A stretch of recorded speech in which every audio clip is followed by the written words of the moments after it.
Benvinguts, benvingudes. Avui som aquí per preparar la lectura interpretativa de Solitud, la novel·la de Caterina Albert, i el que farem aquesta vegada no serà seguir capítol per capítol, ni tan sols farem una selecció de capítols, sinó que marcarem unes línies de reflexió que ens permetran entendre les diverses capes de sentit i com una sèrie de fils conductors van teixint un tramat molt dens que és el de la novel·la. Començaré amb un d'aquests fils conductors, que és el de les rondalles. Se n'expliquen moltes en la novel·la i no ens entretindrem en totes, però sí que volia tractar aquest fil conductor, les rondalles, des de dues dimensions. D'una banda, relacionar-la amb la idea de veus de la muntanya, veus de la natura, que d'alguna manera connecta amb la teoria de la paraula viva de Maragall i al capdavall també poua en el que seria la visió del món i de la natura del modernisme.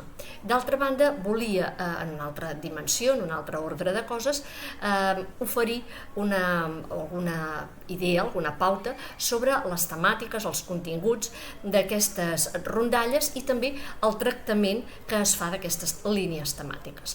Per tant, comencem amb les rondalles i les veus de la natura.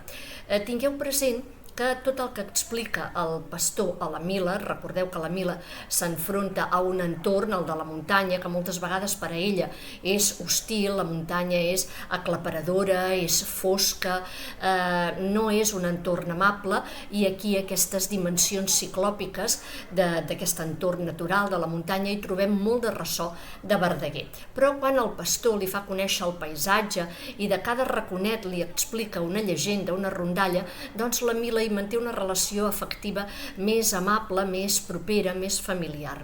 Ara bé, el que és important és que el pastor, quan parla i explica les rondalles, ho fa conscient que ell és només una baula de la cadena, d'una cadena de transmissió que arrela en la tradició i arrela en el sagrat, en el diví. Què vol dir això? D'alguna manera això ens connecta amb el concepte de paraula viva de què us parlava abans. Maragall va exposar aquesta teoria en l'elogi de la paraula i la idea, perquè ho pugueu entendre, seria la següent. La natura té una ànima, té vida pròpia, i aquesta vida pròpia es transmet en una vibració, un moviment, una veu, un llenguatge que només aquelles persones de cor obert, de cor sincer, net, d'una sensibilitat especial, són capaces de copsar. I aquestes persones innocents, sensibles, són diverses, aquelles persones que encara tenen capacitat d'admirar-se davant la meravella de l'univers i persones que hi viuen en un contacte molt proper, que estan molt arran de la terra, de la natura. Penseu, per exemple, en pagesos, mariners, la gent del poble, també els nens innocents i capaços d'admirar-se davant del món i, evidentment, els savis, els artistes, aquestes persones de sensibilitat especial que, com si fossin escollits, ells diferents de la massa anònima, ignorant, materialista i a més indiferent a tot, ells destaquen i per tant amb aquesta sensibilitat especial són capaços de copsar la ressonància de l'univers. Per tant, aquesta seria la teoria de la paraula viva i aquí tindríem la figura del pastor, aquesta persona, aquest ésser que viu tan a prop de la terra, que la terra, de la natura, que li comunica la seva veu, el seu llenguatge i ell només n'és el transmissor.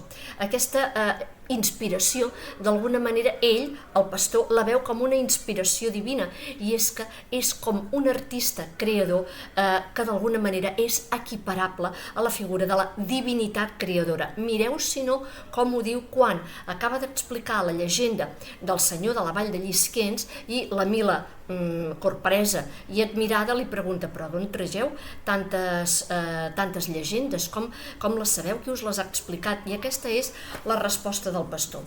Fa així, diu: el pastor somrigué senzillament. Com us ho feu, és la pregunta de la Mila? Jo no faig res, per a saber res, ermitana. Doncs qui vos les ha ensenyades? Totes aquestes rondalles. El pastor estirar el pelut, és a dir, el que portava per abrigar, enrere, i la palidesa de son front, prenyat de pensaments, semblar fer una mena de resplendor, és a dir, és una persona il·luminada. Unes, les més petites, respongué amb lentitud, me les contaren els avis de Sant Ponç. Les altres, Nostre Senyor. Per tant, fixeu-vos com d'alguna manera de la divinitat emana aquest do de la paraula que només tenen els escollits que estan en contacte amb l'univers, perquè en l'univers, en aquesta vida de l'univers, també hi ha l'ànima de Déu, l'ànima del Creador. També ho explica Maragall d'alguna manera. I continua. I com vegés que la dona seguia mirant-lo sense pestanyejar, aclarí la misteriosa resposta. Quan vegi un paratge nou de la muntanya, m'assegui tot solic i me'l miri bé una bella estona. I mirant-me'l, senti una escalfor en la boca del cor i de mica en mica aquella escalfor se m'empugi en amunt com una fumera. I m'ompli el cap i me fa rumiar, i com si una veu me les anés dient, me venen totes les coses que hi deuen haver passades en aquells paratges. I per això jo digui que me les conti Nostre Senyor. Perquè, digueu, pot ésser altra que la veu de Nostre Senyor, aquesta que un home se sent ací de dins com rumia?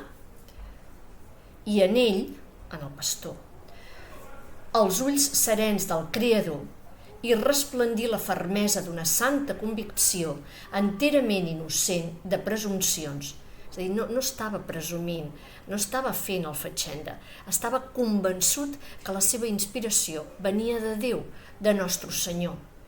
Mentre la Mila sentia que davant l'altesa de l'Alet, és a dir, l'escollit, fixeu-vos que abans li ha dit el Creador, en minúscula, però ell també és un artista creador que rep d'alguna manera el ressò de la veu de Déu, de forma directa, inspirada. Per tant, també és un creador i s'equipara a la figura divina, perquè és un elet, un escollit, un elegit per Déu, per la divinitat. Penseu que en el modernisme hi ha sempre aquest enfrontament entre els escollits i aquesta massa indiferent que no connecta amb res i no té interès per a res que no sigui material.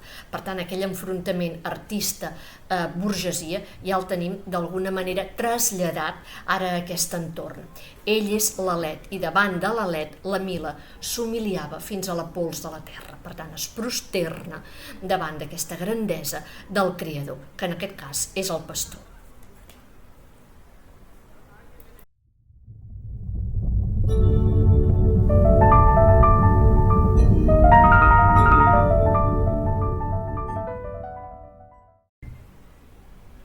Bé, i ara seguim amb les rondalles, la segona línia d'anàlisi, que ens portaria a parlar de les temàtiques i del tractament d'aquestes temàtiques. Bàsicament el que es repeteix és una temàtica coneguda en totes les llegendes, rondalles i contes, que és la temàtica amorosa. Parlo, però, d'amors i desamors, i alhora cal situar aquest joc d'amor i desamor en l'àmbit humà, però també en el diví. Per tant, tindríem en aquest segon àmbit l'ideal de santedat, de perfecció, d'amor a Déu, però també tindríem la idea de sacrilegi, és a dir, de burla cap a la divinitat. I tot plegat sovint és tractat a partir d'un concepte que seria la justícia reparadora, és a dir, aquell retorn a l'equilibri després de la falta, de la injustícia comesa que restableix l'harmonia, una mica com en els mites clàssics el joc entre la híbris i la nèmesi. Tinguem-ho present. I finalment caldrà tenir també en compte com les rondalles recullen la veu de la muntanya, de la natura, però alhora elles perpètuament, perennament ressonen també, les rondalles, ressonen en la muntanya, en la natura, que se'n fa eco d'alguna manera. Fixem-nos ja com, esmentant aquest concepte d'eco, tenim una rondalla que explica el pastor, el del vell ermità, que era un sant home, però que és temptat per les fades, les goges de la muntanya, molt entremaliades elles, que sempre volen fer caure en els seus paranys de seducció els homes que passegen per allà aquell entorn, i una de les fades, Floridalba, intenta seduir-lo, però no l'aconsegueix perquè és un home santíssim i, malgrat tots els oferiments de saviesa, riquesa, poder, no ho aconsegueix. Fixeu-vos que és un element molt característic de totes les rondalles, però que, a més, la figura de les fades, les goges, captivant els innocents que habiten la muntanya, és també molt pròpia del Canigó de Verdaguer. Penseu en Gentil i les fades. Bé, doncs aquesta fada Floridalba, davant del vell ermità, fracassa, no aconsegueix temptar-lo de cap de les maneres, fins que li fa un petó de comiat. I aquest petó el sedueix de tal manera que l'home abandona l'amor a Déu i persegueix cridant arreu de la muntanya Floridalba, Floridalba, perquè no es pot desprendre d'aquella emoció captivadora i commovedora del bes de la fada. A partir d'aquí, doncs, aquestes fades, que també són anomenades llufes, totes les companyes de Floridalba, es riuen del pobre vell que ha caigut en la trampa i l'escarneixen, és a dir, repeteixen la seva veu, Floridalba, Floridalba, i d'alguna manera diu la llegenda que els queda aquest vici, aquesta mania de repetir sempre el que diuen els homes. Fixeu-vos si no és traslladat a l'àmbit popular i en forma de llegenda popular el que seria el mite clàssic d'Eco, que també explica aquesta ressonància de les muntanyes, de les parets de les muntanyes. Per tant, fixeu-vos com la natura parla a través de la rondalla i la rondalla es perpetua en la natura. Això ho tenim també, per exemple, en la llegenda del torrent de Malasang. Aquí tenim un element de justícia reparadora. Fixeu-vos que el rei Moro, un rei, per tant, una mica cruel i injust, penseu també que en el Canigó de Verdaguer la presència dels moros, dels sarraïns, com a amenaça a les arrels cristianes de la muntanya, doncs també fan acte de presència. Doncs bé, aquest rei Moro, injust com era, les donzelles que no li plaïen, a elles els tallava el cap i tot ensangonat els llançava al torrent. Però diu la llegenda que aquests caps ensangonats, per això el torrent que baixa amb aigües vermelles es diu el torrent de Malasang, ressona sempre que hi ha un temporal. Per què? Perquè són els caps de les donzelles, aquests caps tallats, que reboten contra els pilars dels ponts i emeten el seu gemec. Se sent encara en dies de temporal, en nits de tempesta, se sent aquest gemec de plor d'unes donzelles tractades injustament que reclamen justícia. Per tant, la muntanya es fa ressò d'aquesta mancança, d'aquesta falta d'una justícia reparadora, i és ella, la muntanya, qui la compleix, perpetuant aquest gemec de les donzelles. Fixeu-vos també que aquesta justícia reparadora és present en aquella llegenda del senyor de la vall de Llisquens, un senyor també injust, que maltracta una noieta abusant d'ella i després llançant-la, fent-la fora del seu castell de mala manera. En aquell moment, l'orgull i l'amor propi ferit de la noieta li fa dir, o li fa pronunciar aquesta sentència com una mena de conjur: com a bèstia m'has tractat, com a besti, diu el pastor amb el seu llenguatge tan característic. Com a besti et pugui veure jo abans de morir, i es tanca en un convent.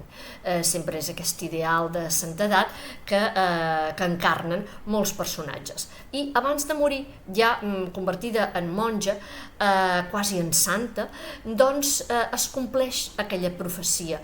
I el senyor de la vall de Llisquens, que estava perseguint una presa en una cacera molt tortuosa, doncs experimenta una transformació. Aquí hi ha un element de metamorfosi metamorfosi també molt interessant, característic des dels mites clàssics de moltes llegendes populars. Es transforma en un mussol que és la mateixa encarnació de Llucifer, i allà té lloc una mena de cataclisme, tempesta llampegada, que li fa veure o li fa prendre consciència de la seva culpa, i a partir d'aquí executa, és a dir, actua per reparar-la. Es converteix en un sant, aixeca en aquell lloc on va tenir, en aquell lloc on es va produir aquesta gran tempesta i transformació, fa aixecar una ermita i es converteix quasi bé en assessor dels papes. Per tant, fixeu-vos com aquí la justícia s'ha reparat. O també un altre element de reflexió, aquí la paraula de la protagonista, de la noieta rebutjada, és paraula performadora, és a dir, és ella la que genera realitats, crea una realitat, com a bèstia et pugui veure jo abans de morir, i així passa, és a dir, així és realitzat. Per tant, la paraula genera, la realitat és paraula performadora. Fixeu-vos també en la importància d'aquesta paraula que parla a través de la natura, la veu de la natura. Fixeu-vos en la llegenda de la creu del Simalt. Aquí també hi ha un element de reparació, més que d'una injustícia, d'un sacrilegi, com us deia abans. Mireu que la creu que es planta dalt del Simal és un gest de gratitud, un vot de tot el poble que es veu salvat per Nostre Senyor, per Déu, d'una epidèmia de pesta, i com a agraïment doncs pugen tots en una mena de pelegrinatge fins a dalt de la creu, fins a dalt del Simal, i planten la creu. En el moment de plantar-la, un boig hi penja un esquellín, que és a dir, una esquella de matxo, de boc, que és l'encarnació del dimoni, per tant l'oposat a Déu. Comet un sacrilegi. En aquell mateix moment es desferma també una mena de cataclisme, una tempesta que deixa a tothom esfereït i malferit pel llamp, és a dir, fulminat pel llamp el propi boig. A partir, l'esquellín ressona també en aquest moment, i a partir de llavors, cada vegada que en nits de gran temporal ressona l'esquellín i se sent en la muntanya, és que està anunciant una desgràcia. Per tant, hi ha tot un llenguatge de la natura que ressona en les rondalles, i la mateixa muntanya s'encarrega de fer-les eternes, aquestes rondalles, perquè la veu sigui sempre escoltada pels qui tenen la sensibilitat i la saviesa d'escoltar-la i entendre-la. Per tant, fixeu-vos com tots aquests elements d'alguna manera es relacionen amb el que explicàvem abans sobre la veu de la natura i aquesta paraula viva només copsada pels escollits. Però, a més, volia ara encetar la nova línia de reflexió que treballarem a partir d'ara, i és la construcció d'identitat de la Mila. Parlo de la llegenda de Sol de Morons, aquella noia tan bonica, tenia una cabellera d'or, una cabellera rossa, tota resplendent, i tenia un promès, però el promès va marxar a fer fortuna, va tardar molts anys a tornar. Quan va tornar es va posar malalt, i un cop es va haver curat, doncs va trobar la seva promesa ja gran, no li va plaure prou, no li va agradar, i va tornar a marxar del poble.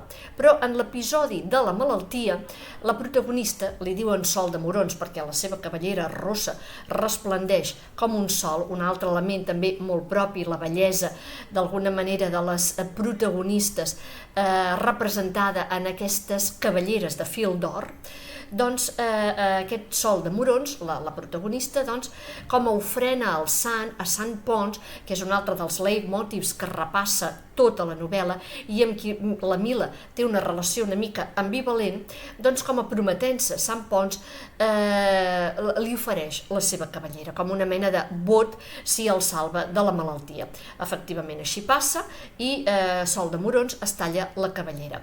Aquí no m'importa tant el contingut com la resposta de la Mila quan acaba de fer l'explicació al pastor. Li diu: ni per tots els homes del món hauria donat jo semblant riquesa. Fixeu-vos com és una afirmació d'orgull, d'amor propi, d'identitat, una de les primeres que trobem en la novel·la i que ens posa en alerta, perquè hi haurà tot un procés de construcció de personalitat de la Mila.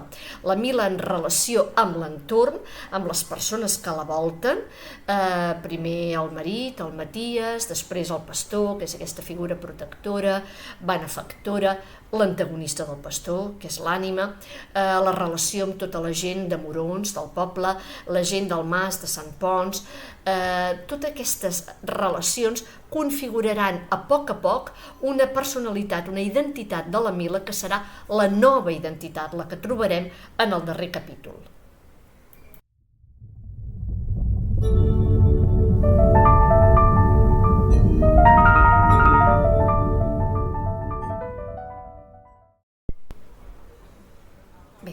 Benvinguts i benvingudes. Avui treballarem una altra de les línies de reflexió, dels fils conductors de la novel·la Solitud, que serà la tensió entre l'individu i la multitud. Val a dir que l'atracció per la massa, per les multituds, és un tema que des del segle passat interessa i és recurrent en la literatura europea i occidental. Però ara veiem com es tractarà a Solitud. Comencem primer per la figura, per al perfil de l'individu que es diferencia d'aquesta massa i multitud. Té el perfil de l'artista modernista que és capaç de liderar la seva comunitat i d'exercir damunt d'ella una acció regeneradora, transformadora. Mirem com la Mila, un cop feta l'adaptació a l'entorn de la muntanya, que no va ser pas fàcil en el primer moment, emprèn una acció també renovadora en l'ermita.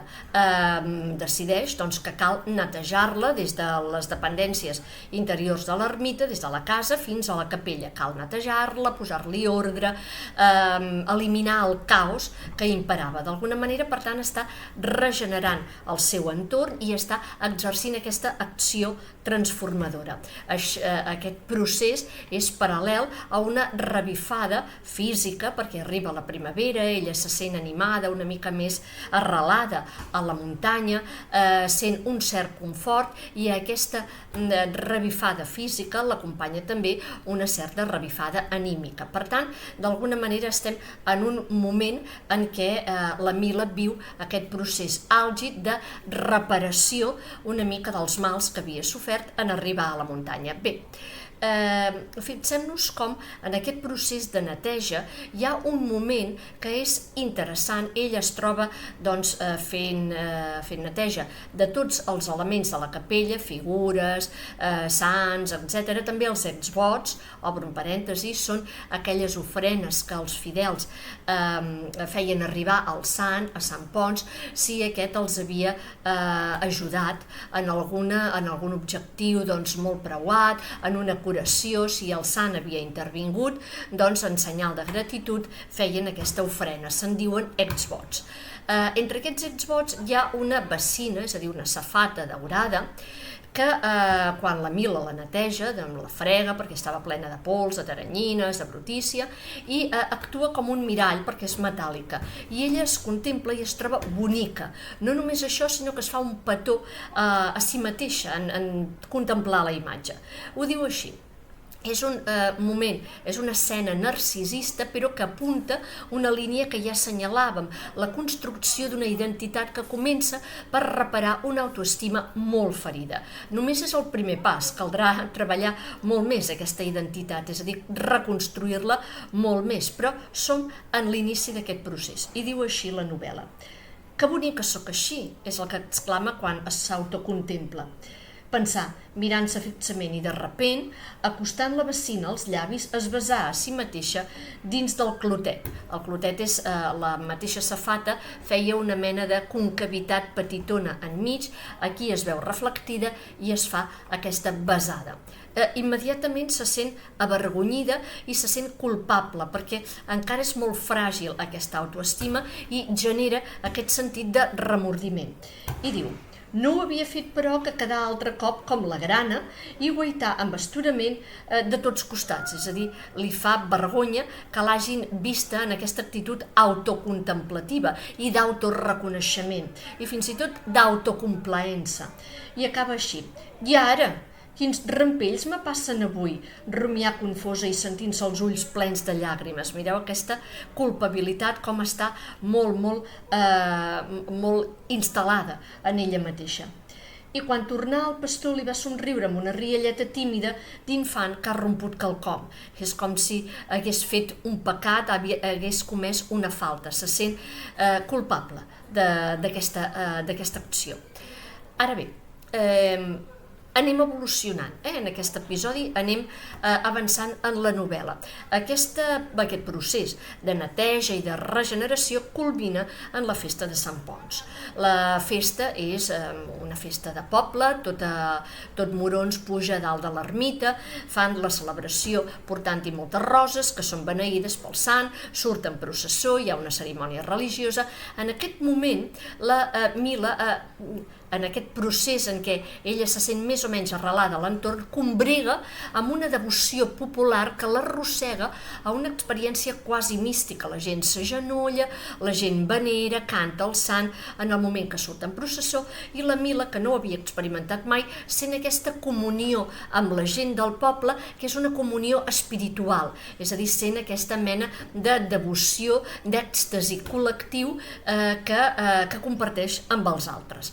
Ara bé, aquesta festa religiosa que sembla tenir aquest vessant tan constructiu i tan extraordinari de l'experiència espiritual mai viscuda, doncs acaba amb una festa que és dinar, ballada de sardanes, i això bàsicament doncs, es desplega en l'entorn de l'ermita, a dins i a fora. Bé, què és el que passa a dins? Doncs que a dins s'hi aplega una multitud que ara es retrata d'una manera molt diferent aquesta multitud devota. És una gentada que es deixa guiar i arrossegar pels impulsos més primaris i gairebé es retrata de manera animalitzada, és a dir, tots criden, tots mengen de qualsevol manera, embrutant-se els dits, embrutant-se les boques, beuen, parlen, malparlen, canten cançons obscenes, i per tant és una visió molt primitiva d'aquesta multitud, d'acord? Com si fossin d'alguna manera éssers primaris. En canvi, la gent que està fora es traça aquesta distinció, doncs també, evidentment, obeeixen les seves necessitats i instints, mengen, beuen, fins i tot els enamorats s'acosten i manifesten els seus sentiments, però tot és més ordenat, tot és més amable, com si el contacte amb la natura encara afavorís una certa educació, una certa humanització, i en canvi aquesta s'anés perdent en la comunitat, quan aquesta comunitat conviu d'una manera molt íntima, molt estreta, en espais tancats. Aquí hi ha una mica de la idea de terra alta i terra baixa, del contacte amb la natura i de la progressiva degeneració que la societat exerceix en els homes. Però deixem-ho estar, perquè serien moltes línies a encetar. El que ens importa és que després d'aquesta experiència, d'aquesta festa que acaba com el Rosari de l'Aurora, la Mila s'adona que la catàstrofe és absoluta. Per què? Perquè aquesta multitud desbocada ha trencat plats, gots, olles, coberts, ha malbaratat el menjar, la beguda, tot el que ells havien comprat, en Maties i la Mila. De tal manera que estan en la bancarrota més absoluta i no podran tornar tot el que havien invertit. Aquest capítol es titula Relíquies, perquè tota aquella il·lusió dipositada en la festa es converteix en restes mortes, relíquies inservibles. Però no només això, és a dir, les relíquies no són només materials, no es tracta només d'una bancarrota, seran també emocionals, afectives, i aquí encetarem una nova línia, l'afectivitat que viu la Mila i de quina manera és projectada, frustrada, etc. Què és el que passa? Que l'Arnau, per qui sentia una certa atracció, és el noi jove, com us he dit, del Mas de Sant Ponç, doncs puja a l'ermita i també explica significa que han sofert ells moltes pèrdues. Bé, doncs en aquest moment de la trobada hi ha un instant d'atracció, de seducció, que acosta la Mila i l'Arnau. Però immediatament quan l'Arnau, entre línies, li fa conèixer aquesta atracció que sent per ella, la Mila es corprèn i la Mila se sent molt commosa, però també nota i sent que aquest amor és impossible, perquè ella és una dona més gran que no pas l'Arnau i a més està casada. Per tant, renuncia a aquest amor i així li ho fa saber a l'Arnau. També ho diu d'una manera velada, naturalment, però l'Arnau, que estava a punt de casar-se i havia desfet el compromís, doncs davant d'aquesta situació la Mila li diu: no ho facis, casa't, és el que has de fer, és el millor que pots fer. I d'aquesta manera renuncia a una possibilitat de felicitat emocional, és a dir, de viure una vida plena i feliç amb un marit que la complagués. Ara té el Maties, que és com tenir, ho veurem més endavant, un zero a l'esquerra, una bèstia sense zel, en qui no se sent realitzada, ni tampoc feliç, evidentment. Els mots amb què es tanca aquest capítol, aquests mots que revelen el sentiment de pèrdua i de renúncia, diuen així: la Mila, veient-lo anar tota aturada, sentí amb una angúnia inexplicable que acabava de matar quelcom en aquell innocent i en ella mateixa. Mata, evidentment, l'última possibilitat que li quedava d'una vida afectiva, feliç i plena.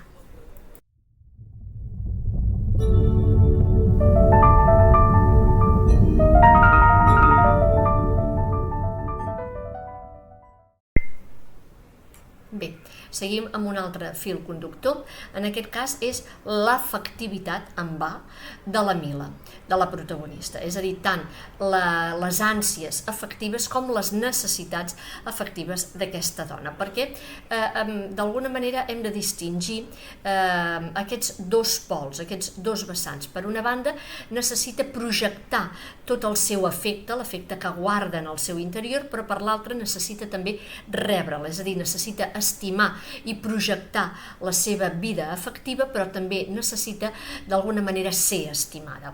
Per tant, comencem amb aquesta necessitat de projectar el seu afecte cap a un altre, que es relaciona molt directament amb el seu sentit de la maternitat i també directament amb la sensualitat. Mirem com, tot just d'arribar a la muntanya, en el primer capítol, en què es relata l'ascens, la pujada, doncs la muntanya pren unes dimensions i unes formes antropomòrfiques. La muntanya ja sabem, i l'entorn natural, que té ànima, té vida, a més és personificada, humanitzada, plora, gemega, té dimensions ciclòpiques, etc. Però a més té aquesta forma antropomòrfica, sovint femenina.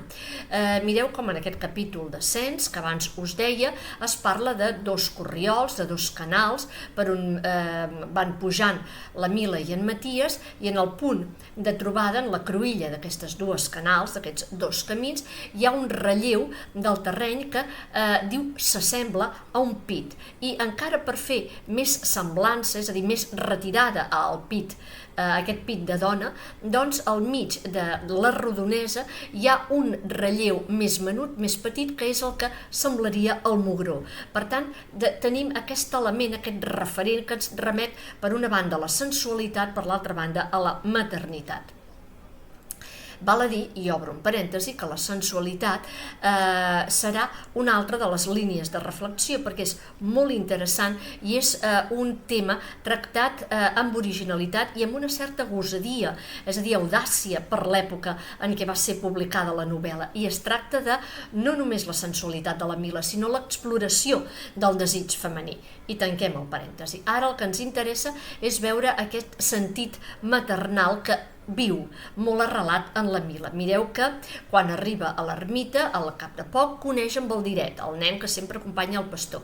I del primer contacte ja experimenta una mena de commoció en el seu interior, diu una febre a les entranyes, que la fa voler acostar-se i voler tenir sempre al seu costat en Baldiret, com així ho demana a la mare, a la Marieta de la Mas de Sant Ponç.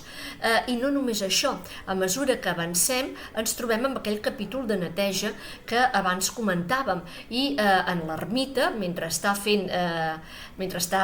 traient la pols i fent relluir tots els exvots, es troba amb un vestidet de bateig. També el neteja, com tota la resta d'exvots, però en tenir-lo a prop, en tenir-lo entre les mans, s'imagina amb una certa il·lusió que a dins d'aquell vestidet hi ha una criatura que és el que ella desitjaria tenir a les seves mans. Mireu amb quines paraules ho diu. Diu, sa imaginació enyoradissa li feia omplir la buidor de la roba amb les carnetes rosades i toves, els punyets neguitosament closos, els ullots embaducats i la boqueta de peix d'una criatura de pocs mesos, d'una fotesa divinal, és a dir, una coseta fràgil però d'origen diví, per la que sempre, de fadrina i tot, s'havia fos, és a dir, fins i tot de soltera, no només de casada, ella anhelava aquesta criatura entre els braços. Més endavant, en aquest punt àlgid de recuperació i de benestar, d'arrelament a l'entorn de la Mila, ella diu al relat, se sentirà afectada, és a dir, sentirà que projecta el seu afecte i el seu instint maternal primer en un xai, és a dir, en un be molt petitó, quasi de llet, que ella alimenta i cuida en l'ermita. Després uns gatets, que també són a l'ermita, naturalment, el projecte aquest afecte en Baldiret, que el petoneja, l'abraça cada vegada que el té a la vora. Tot aquest sentit de maternitat d'alguna manera ens fa veure aquest instint que no és satisfet i que per tant la Mila sentirà sempre com una pèrdua i una renúncia, igual que l'altra dimensió de l'afectivitat, el desig de ser estimada per algun dels homes que la volten. Ja hem vist que en Maties és aquella bèstia sense zel, que és una mena d'enze i que és com tenir no res al costat, com conviure quasi en solitud. Aquí també explorarem una línia molt interessant que serà el progressiu deseiximent, és a dir, la progressiva desvinculació, distanciació de la Mila respecte del seu marit. Serà un procés dolorós, però una necessària conquesta de la llibertat, trencant vincles que fins llavors l'ofegaven, i només així trobarem una construcció plena d'identitat. Seguirem aquest procés en un altre moment. Ara volem centrar-nos en aquesta necessitat afectiva de ser estimada. No hi ha opcions amb en Maties, ella mateixa renuncia a la possibilitat de complir aquesta felicitat emotiva i afectiva amb l'Arnau, recordem que també ho hem explicat, però ara em vull d'aturar en el moment en què, en el capítol Relíquies, constatant la catàstrofe de després de la festa de Sant Ponç, doncs es troben Arnau i Mila.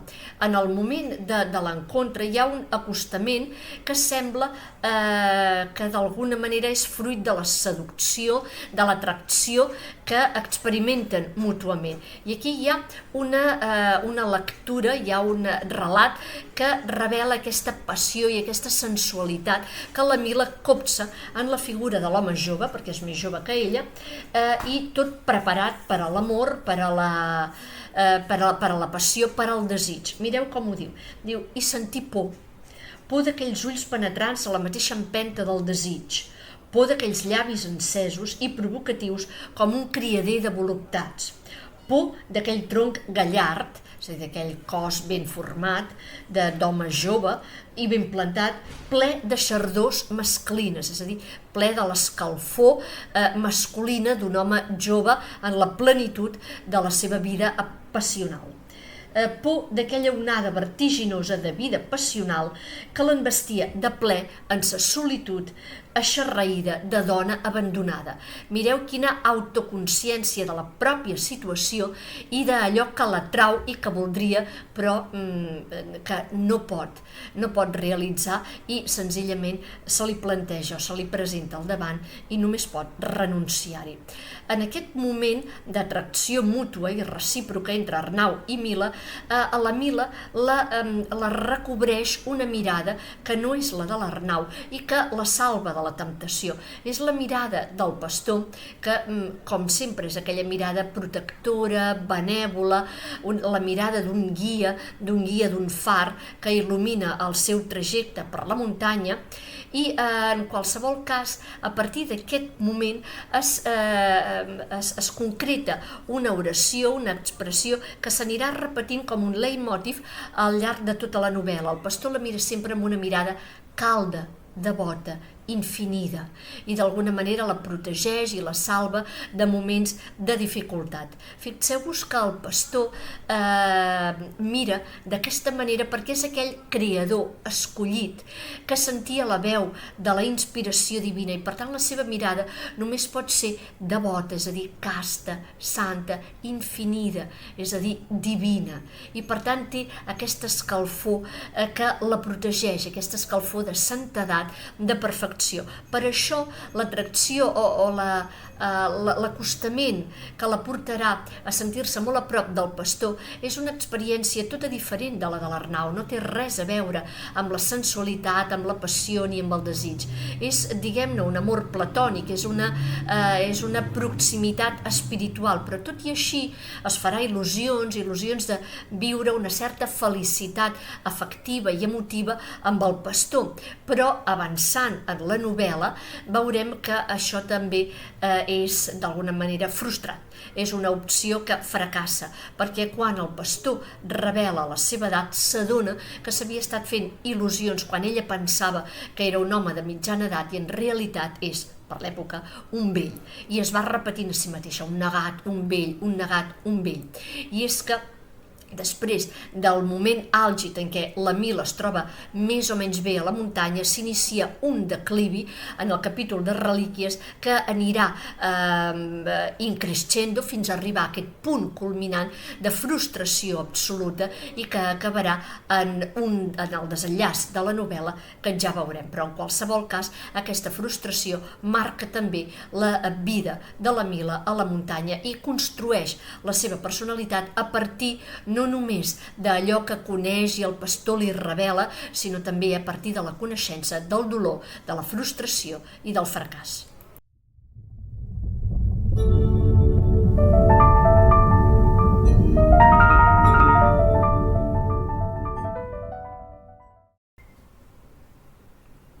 Benvinguts, benvingudes. En aquesta gravació parlarem d'un fil conductor que hem anunciat en gravacions anteriors i que ressegueix tota la novel·la, Solitud.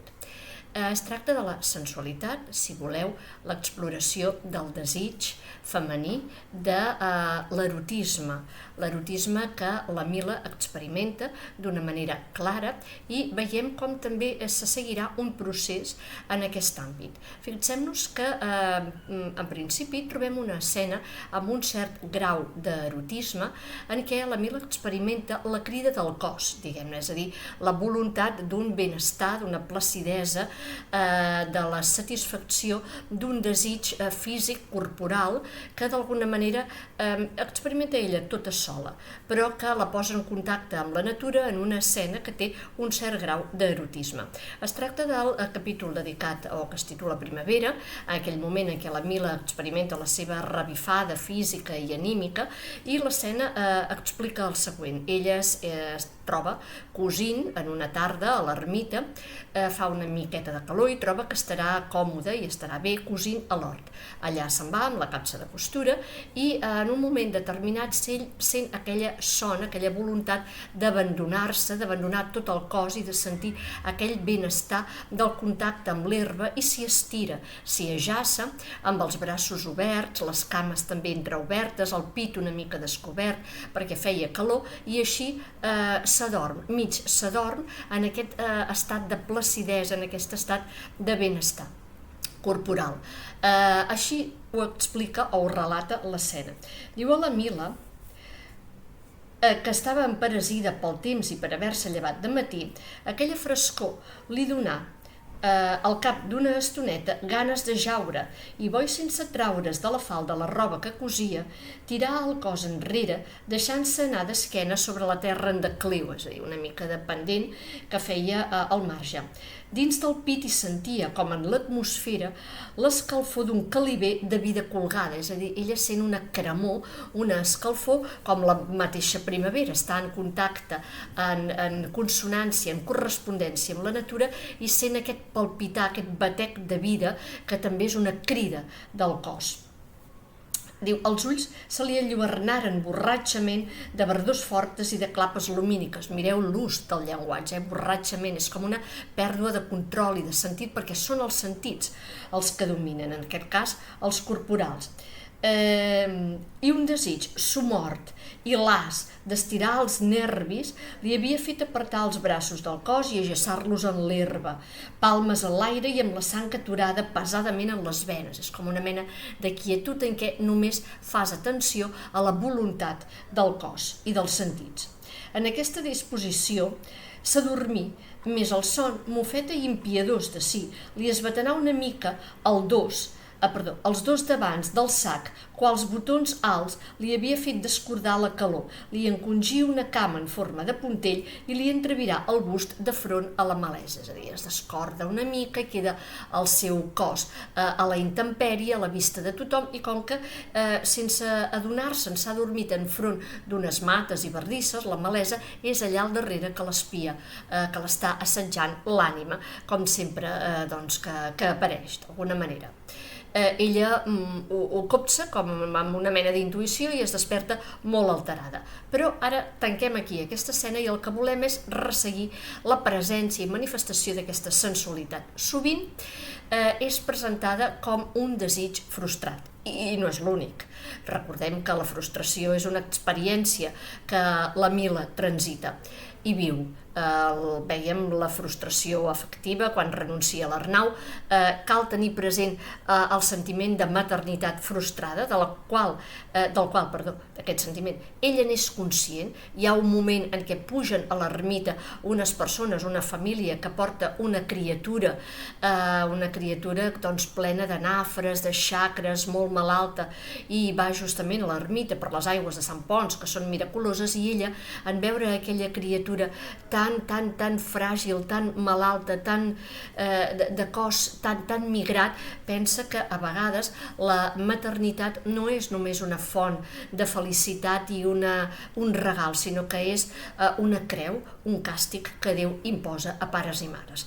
I per tant ja va variant d'alguna manera la seva visió sobre aquest anhel tan profund, però ho fa perquè d'alguna manera ja estem en un període de declivi en què la Mila va acumulant fracàs rere fracàs i sentirà que a poc el seu intent d'encaixar en la muntanya és va, és inútil. Aquesta sensualitat, ara anem a aquesta sensualitat també frustrada, i aquí tanquem el parèntesi. Fixeu-vos com ella expressa aquest desig no satisfet que la tortura i la remou per dintre. Ja sabem que l'Arnau ja ha renunciat, però encara està envoltada de dos homes, el marit i el pastor, el Maties i el pastor. I diu, se sentia bella, saborosa, cobejable i cobejada pels homes. Així li ho han fet entendre tots els que van pujar a l'ermita per la festa de Sant Ponç, en aquella plec que li dedicaven floretes, que li feien comentaris més o menys obscens i pujats de to, que se la miraven d'una manera especial. Bé, i la seva reflexió és aquesta. Doncs, si així era, per què no la cobejaven també? Per què no mossegaven en ella, com en fruita dolça i madura, a punt, aquells dos homes, en Maties i el pastor? Fixeu-vos altra vegada en aquesta imatge de càrrega eròtica, una fruita dolça, madura, a punt de mossegar.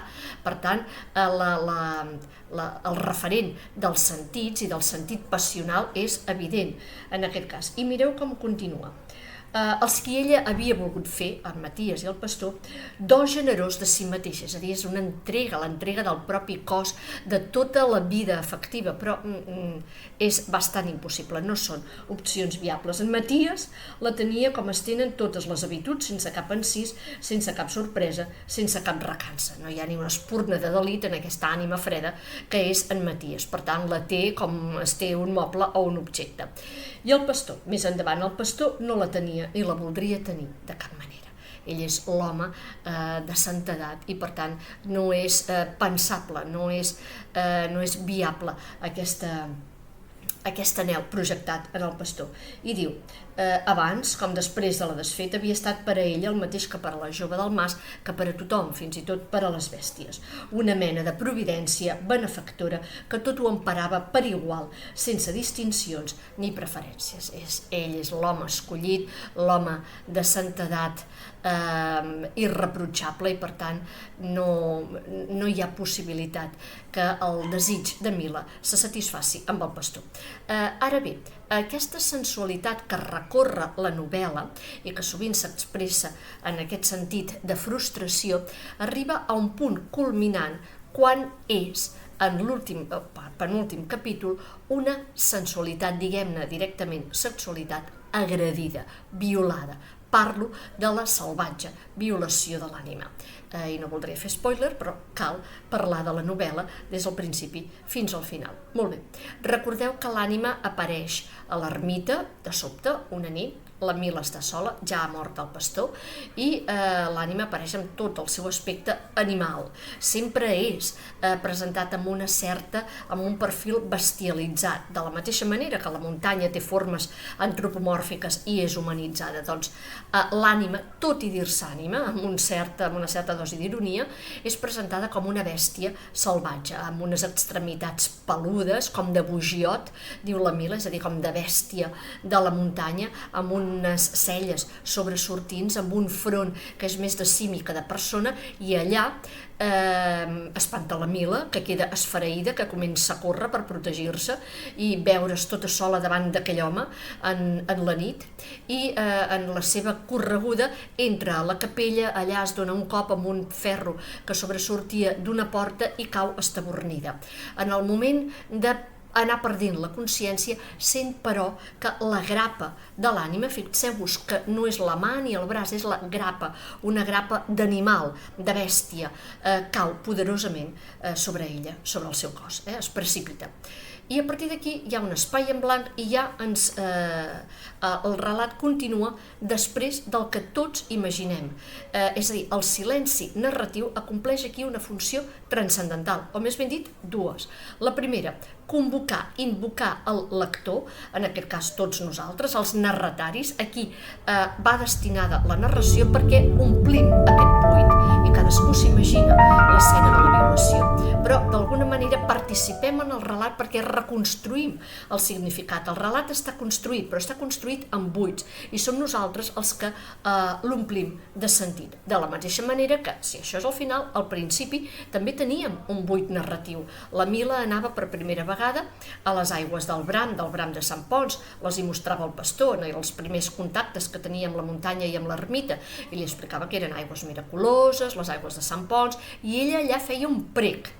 No el sabem, mai no es revela aquest prec, i per tant és un altre silenci narratiu que nosaltres omplim. Com que acabava de conèixer amb el Diret i sentia aquella febre en les seves entranyes, tots pensem que és un prec de maternitat, que segurament també arrossegaria felicitat, compenetració conjugal, i per tant seria una vivència plena de la Mila, però no se'ns diu, és un buit que nosaltres omplim.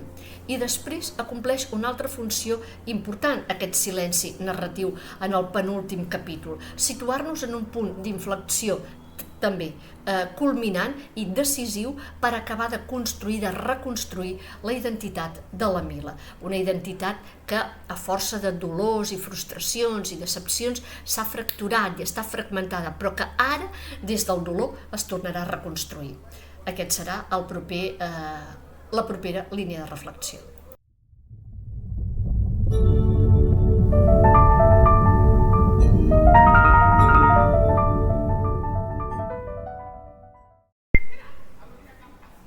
Bé, i ara encetem la darrera línia d'anàlisi de la novel·la, que seria la construcció definitiva de la identitat de la Mila, tot i que ja ho hem anat seguint al llarg de tota l'explicació. Parlàvem d'aquell silenci narratiu que hem de reconstruir amb l'escena de la violació de la Mila per part de l'ànima, i parlàvem també d'un punt d'inflexió en aquest episodi exacte que és decisiu. Decisiu per què? Perquè encara la Mila a la pròpia realitat, però d'alguna manera també a la pròpia consciència. Ella, després d'aquest episodi dolorós, sortirà fora de l'ermita, no voldrà tornar-hi a entrar, i enmig de la nit prendrà plena consciència, com si li fos revelada la llum de la veritat, prendrà pròpia consciència, deia, primer, de la seva vida, de la seva pròpia individualitat, com una cosa, com un element molt fràgil, molt delicat, que necessita protecció. I fixeu-vos la metàfora i el recurs de la narradora, que és esplèndid. Diu, o parla d'un grill que en aquell moment, enmig de la nit, va fent cri, cri, cri, cri, i l'enerva, la crispa, i té la intenció de matar-lo. Però s'atura i pensa, matar un grill? Cada vida, per petita que sigui, fins i tot la insignificant d'un grill, té un valor i s'ha de preservar. I fixeu-vos quina és la reflexió amb la qual continua aquesta escena. Diu, una vida només, que poca cosa, i si s'esguerra sense voler? I si la trenquen a la meitat, com ella podia haver trencat la del grill? No hi havia cap manera d'adobar-ho? No hi havia remuneració alguna? És a dir, es pot reparar aquest trencament? Es pot reparar aquesta pèrdua? Per tant, s'ha de protegir i s'ha de mimar aquesta vida. És d'alguna manera una reflexió d'autoconsciència que parla també de la seva pròpia vida, una vida que va d'alguna manera definint contorns d'individualitat. Però a més, en aquest moment de quietud i de calma relativa, perquè ha passat una experiència traumàtica, doncs en què està a fora, enmig de la nit, i passen les hores, doncs també pren consciència d'una altra cosa, i la pren via revelació. Per què? Perquè de cop li apareix tota la seva vida a la muntanya, tota l'estada que ha fet a l'ermita, com si ella mateixa llegís el llibre de la seva trajectòria vital.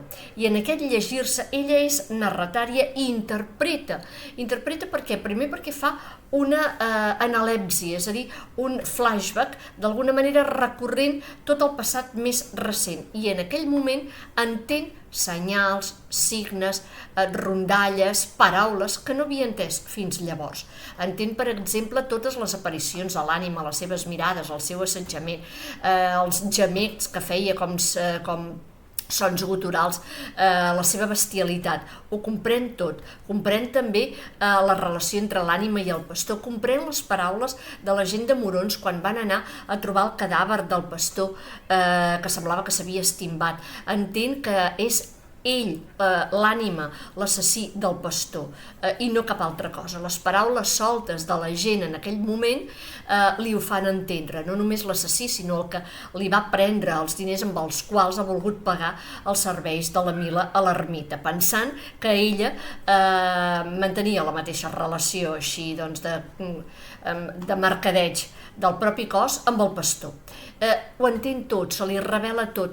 Els somnis, per exemple, els somnis profètics, al principi del primer capítol, Sant Pons, que ell sempre ha mirat amb malfiança aquella figura del sant, perquè se li apareixia amb un rostre burleta, amb un ventre de dona grassa, que quan reia en el somni que va tenir la primera nit a l'ermita, sacsejava aquell ventre i a més sobresortia de la túnica de la figura del sant un peu calçat que semblava la bossa de tabac part del Maties. Per tant, i fins i tot en aquell somni el sant li feia mal corporal. Per tant, d'alguna manera és aquesta rialla burleta d'un entorn que la frustrarà, que la deixarà insatisfeta i que a més li provocarà mal, dolor, ferida, fractura personal. Tot això ara ho interpreta també les rondalles del pastor, el sentit d'algunes de les rondalles, les veus de la muntanya, tot li és revelat. I li és revelat prenent consciència, ella que era tan ingènua, ella que creia i seguia el pastor en aquella visió beatífica i benèvola de la muntanya, seguint la seva bondat i santedat, ara s'adona que la muntanya, la realitat i la vida també tenen un altre cantó, el mal, la foscor. Per tant, és un joc d'ombres, de clarobscurs, que ara veu clar. I fixeu-vos de quina manera parla d'aquesta comprensió definitiva de l'univers i del que l'envolta, després de passar per l'experiència de dolor extrem. Diu, comprenia sense esforç el que no havia comprès mai encara, veia clar el costat fosc de totes les coses estades, i amb una claredat tan forta, tan neta, tan diàfana, que ella es feia creus de la passada ceguera. És a dir, fins ara, innocent com era, havia estat cega a la veritat del món que ara, de cop i volta, se li fa meridiana, se li fa transparent. Aquesta claredat de consciència, aquesta comprensió de tot, li fa comprendre la seva radical solitud i el trencament de vincles, perquè d'alguna manera la identitat nova que està construint la Mila s'ha de construir sobre aquesta consciència de cadenes rompudes, perquè eren cadenes asfixiants. L'Arnau ja vam veure que el trencament del vincle era definitiu, amb el pastor també, quan li va revelar la seva edat i a més va morir. Amb l'ànima no cal dir-ho. Amb el Maties ha anat seguint un procés. Ara arribarà a la culminació quan el Maties, després que la Mila li digui que se'n va de la muntanya, que no vol mantenir-se més enllà, que no vol seguir a l'ermita, faci la intenció de seguir-la, i ella, tota decidida i tota convençuda, li dirà: tu tampoc, perquè no pot ser, perquè me'n vaig sola, si em segueixes et mataria, si em seguissis et mataria. I, per tant, emprèn d'alguna manera la davallada després de tot un procés iniciàtic que va començar amb la pujada, l'ascens a l'ermita. Però això ha anat seguint un procés, és a dir, aquesta desvinculació de la cadena que més l'estranyia a nivell social, legal, religiós, fins i tot d'amor propi davant dels altres, és a dir, ser una dona casada, això a poc ho ha anat també trencant, és a dir, ha anat construint la seva llibertat. Fixem-nos de quina manera ella mateixa ho explica. És tot un procés d'anar-se deslligant del marit que passa pel que ella mateixa anomena un divorci íntim. Un divorci íntim que l'allibera. És a dir, primer sent que d'alguna manera vol canviar la relació i el tracte amb el Maties, però finalment ho abandona, és a dir, sent una indiferència, quasi bé com una tolerància llastimosa pel Maties, i finalment experimenta també rebuig i repulsió, quasi fàstic, fins a arribar a aquest punt final de separació absoluta. Fixem-nos, doncs, com és un procés de llibertat lentament, dolorosament conquerida. Una de les primeres reflexions diu: talment com si el lligam violent amb què fins aleshores havia ella tractat de tenir-lo pròxim a si, és a dir, d'intentar canviar-lo, etc., s'hagués romput de cop sense fressa ni dolor, deixant per sempre més desparellades les seves vides incasables. És a dir, pren consciència que el trencament és ja definitiu i que són dos taranars irreconciliables. I amb l'íntim divorci, desvanescudes totes les causes de discòrdia que neixen de l'oposició constant de ses consuetuds, els seus taranars tan diferents que no hi ha manera d'aparellar-los, doncs ella se sentia lliure i mestressa de si mateixa, i amb la secreta llibertat l'harmonia sorgia espontània de sos sentiments i regnava en tots sos actes. És a dir, d'alguna manera aquieta el seu neguit intern quan deixa d'alguna manera de voler mantenir-se vinculada al Maties. I amb aquesta separació íntima que només experimenta ella i que no té traducció ni en l'exterior ni en cap sanció legal, ni administrativa, ni religiosa, ni social, tanmateix ella se sent lliure. I fins i tot arriba al punt de com us deia abans, a la repugnància. Ho fa així les últimes nits que el Maties passa a l'ermita abans d'aquest desenllaç definitiu amb la seva solitud i la davallada. Diu així: tant tos com dormida, és a dir, el pur contacte en el llit se li fa insuportable. Un petit fregament al més lleu contacte la despertava d'una espolsada i instintivament apartava les cames de les de l'home i es tapava les orelles per no oir son ronflet, és a dir, el ronc. D'alguna manera vol mantenir-se distant, allunyada, sense cap contacte ni físic ni de cap mena amb el marit. I fins i tot quan endevina que ell pel moviment és a punt de despertar-se, vol fugir de la seva vora per no encarar-s'hi i no tenir cap mena de contacte. Diu, ara es desperta i presa de terrors fastigosos, arrossegons imperceptibles, és a dir, arrossegant-se quasi per l'habitació, anava fent-se enllà fins a quasi bé caure del llit, és a dir, es va decantant, fins a quasi precipitar-se, i després demorava quieta o presa de cor, sense atrevir-se a blaixar, és a dir, ni tan sols a alenar, per por de provocar la catàstrofe, el temut revetllament, és a dir, que es desperti Maties. I finalment, fins que, a les primeres lluïssors que acusaven l'esquerda de la finestra, saltava del llit i amb la roba a les mans anava a vestir-se a la cuina, és a dir, evita qualsevol contacte, arribat a un punt de fàstic, d'impossibilitat de conviure amb en Maties, que esclata després de la violació i arriba a aquest desenllaç definitiu, ella tota sola, baixant de la muntanya, conscient que les filtracions de la solitud havien cristal·litzat amargament en son destí. Però és aquesta amargor, és aquest dolor que la fa d'alguna manera tenir l'empenta, la decisió, la força per construir a partir d'ara la seva vida en solitud. Aquesta, per tant, seria la darrera lectura i la definitiva de la novel·la, una novel·la riquíssima, de construcció narrativa complexíssima. Fixeu-vos com hem parlat d'analepsi, però també de prolepsi, és a dir, somnis premonitoris, senyals, indicis, que nosaltres, narrataris, que hem de participar en la narració, també reconstruïm com la Mila, que es construeix i reconstrueix a si mateixa. Per tant, és una novel·la que no només hem de llegir en una primera capa què li passa a la protagonista, sinó en unes capes més profundes de sentit i de significat. Nosaltres hi som convocats, implicats per llegir i reescriure també aquest relat magnífic. Gràcies per la vostra atenció.